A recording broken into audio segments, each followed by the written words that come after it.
আচ্ছা শুনেন না, আপনার বাসাটা যেমন সুন্দর চকচকা, সেরকম আমার কাছেও সুন্দর চকচকা জিনিস আছে, যেটা আমি আপনার বাসার বিনিময়ে আপনাকে দেব মন ভরে। লাউরা এটা দেখাবি, লাউরা খারাপ করে আলোচনা বা হুইয়া পড়ো, লাউরা হুইয়া পড়ো।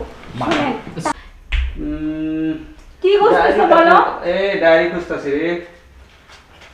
আচ্ছা এটা খালি ডায়েরি বুঝলে হবে? আমার কথা শোনো, খালি কাজ আর কাজ। এত যে অফিস করো, 2 মাসের বাড়ি ভাড়া বাকি।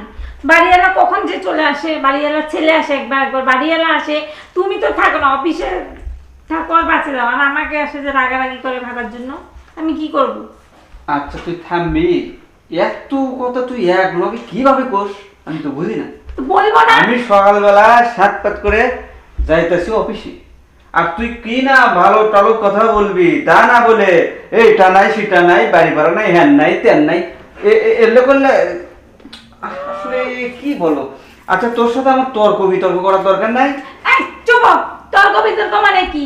তোমার তো কোনো কিছু গায়ে লাগে না? বাড়িওয়ালা আসে আমাদের হচ্ছে চাপ দিবে, আর আমি এখন কি কোথা থেকে টাকা এনে দিব? টাকা দিয়ে আজকে যাবা।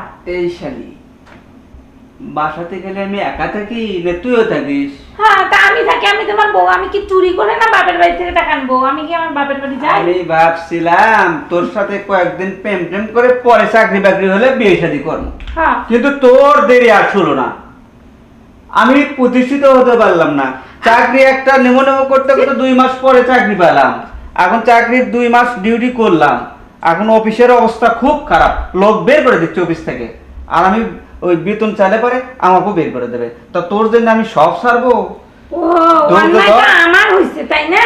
আমি মানে যে কি আর বলি, বিয়েটা করে খুব অন্যায় করছি। আজকে আমার বাপের বাড়ির রাস্তা বন্ধ, আজকে তুমি যা শুরু করছো, এই বাড়ি আনলে আমি কিভাবে এখন বুঝাবো, আমি কি করবো? আমি আচ্ছা তো কিচ্ছু বুঝাল না, তুই বস, আমি অফিসে যাচ্ছি, বাড়িওয়ালা যখন আসবে তখন তুই কিভাবে ম্যানেজ করবি সেটা করবি।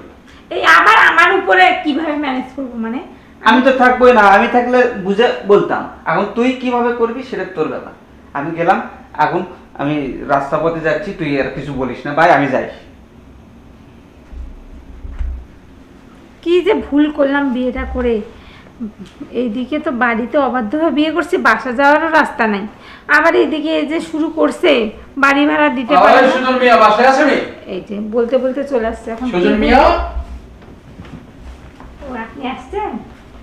লাউরা বইবার তো কইবা নাকি? হ্যাঁ বসেন। দেখো আব্বা বি আমার বকাবকি করতেছে, 2 মাসের বি বাসা বাড়া বাকি রাখছো, দিতে আছো না, খেলা কি হয়েছে?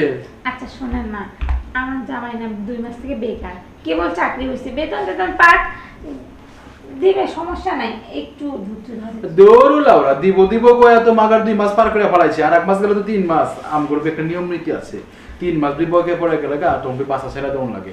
দেখো সাপ কথা, বাড়া দেওয়া পারলে থাকবা, ইউলে বিজয় বাগা। আচ্ছা দেখেন না, এরকম করিয়েন না, একটা কথা বলি আপনাকে। একটাকে লাউরা 10 টাকা, সমস্যা কি? তাহলে শুনেন, আমি একটা কথা বলি, আমার জামাই তো টাকা দিতে পারছে না, হ্যাঁ। টাকাটা কি অন্যভাবে ওষুধ করে নেওয়া যায় না? তোমার কথার ভিতরে আমি রস পাইতাছি, মাগার অন্যভাবে মানে? অন্যভাবে মানে কত রকম ভাবেই তো টাকাটা। বইটা ফালাইছি মাগার, তুমি বিলাওড়া জ্বলন্ত আগুনের মধ্যে ঘি ডাল বাঁচাইতেছ, মানে বাসা বাড়াত দিবা পারতেছ না, হেলেকা ব্যবস্থা করতেছ অন্য কিছু বলো।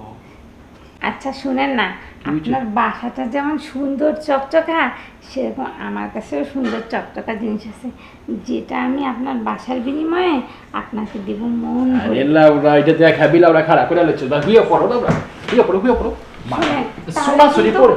বাস- ও ঠবি লাউরা, শোনো, আমার যে জিনিস দিয়া বাড়া মুকুট করছো, আমার আব্বা জানালে বিড়ে দিবার যাও না, বুঝা পারছো?